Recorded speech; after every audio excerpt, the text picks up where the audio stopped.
Breaking news. Profiting from Putin's war. How Greece's shipping industry is doing. To transport its oil, Moscow contracts with international shipping companies, particularly those operating tankers flying the Greek flag. By blocking more severe sanctions to safeguard its profitable trade, Athens is playing into Vladimir Putin's hands. Oil profits have become widely known as a major source of funding for Russia's war in Ukraine. Its continued sale accounts for about a quarter of Russia's budget, down from about a third before the war. In order to export its oil, the country needs help from international companies. Since the conflict in Ukraine began, one European country has benefited tremendously from the situation, and that country is Greece. Specifically from Russian ports in the Black Sea, oil is transported by Greek tankers. In addition to protecting its commercial interests, Greece has worked to dilute EU sanctions against Russia, much to Ukraine's chagrin. According to Robin Brooks, the chief economist at the International Finance Federation, IIF, Greece deliberately relocated its tanker fleet to Russian ports shortly after the invasion of Ukraine in order to transport Russian oil. Brooks recently analyzed the Black Sea pipelines that transport Russian oil. Other Western shipping companies withdrew, so margins went up. Business became very profitable, he says.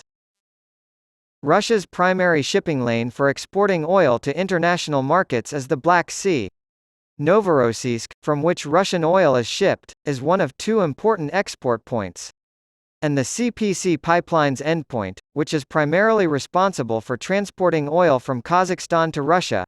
According to the pipeline's website, the crude oil comes mainly from productive fields in western Kazakhstan in addition to crude oil from Russian producers. According to IIF research, Greek shipping companies are the most active shippers. Greek ships leave Black Sea ports and travel directly to Asia via the Mediterranean Sea and the Suez Canal in order to deliver Russian oil to countries like India that are outside of the EU's sanctions. As a result, the oil flows to unintended recipients. As a result, it is possible that Greece is not in fact breaking the sanctions. This is an entirely legitimate practice. Whether it's morally okay to do so is another question, Brooks says. If the purchase or sale of Russian oil falls within the predetermined price range, the deal can go through. The 7 most powerful Western countries, the G7, along with the European Union and Australia agreed to the instrument in December of last year. A limit of $60 per barrel has been established. Within those parameters, Western firms are permitted to transport and insure the raw material. Moscow relies on Western-based shipping companies and insurers because they are the best in the world. The price ceiling is an effort to limit Russia's economic gain from inflation. However, 2 points have been criticized by experts. The initial delay in implementing the limit was excessive. Due to the high prices, Russia made a lot of money in 2022. Secondly, it's positioned too high. A cap of $30 per barrel was requested by Poland, the Baltics, and Ukraine. Not only did Greece and Cyprus and Malta resist, but they were successful. The Greek government initially supported Ukraine following the Russian invasion and supplied weapons, but this support appears to have waned when vital Greek interests were at stake. In 2021, Greeks owned 30% of all tankers in the world, making their shipping industry one of the largest in the world. The Greek economy receives a sizable boost from the contributions of its shipping industry. According to Brooks, the EU needs to stand up to Greek business interests. He argues that a steep decline in the oil price ceiling is required to deplete Russia's treasury. He also has harsh words for the shipping industry as a whole for selling off their aging fleet of oil tankers to Russia at knockdown prices so that Moscow can transport its own raw material. The sanctions list does not currently include these oil tankers. But they have a right to be there, Brooks argued.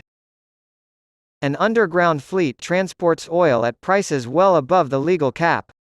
The majority of the world's older tankers are Greek, and they avoid Western insurance and turn off their radios at sea to conceal their activities. The European Union is attempting to take action by blocking these vessels from entering European ports. This is something that was included in the 11th sanctions package that was passed in June. There had been opposition for a few months prior to this. Ukraine had included 5 Greek shipping companies on a list of supporters of Russia's war of aggression, which prompted Athens and other countries to block the decision.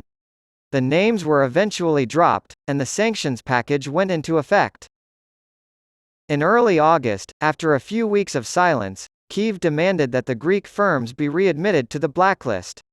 According to the National Agency for the Prevention of Corruption, they failed to issue a statement condemning Russian aggression as promised. Shipping oil from Russia would boost Moscow's coffers and finance the Russian invasion.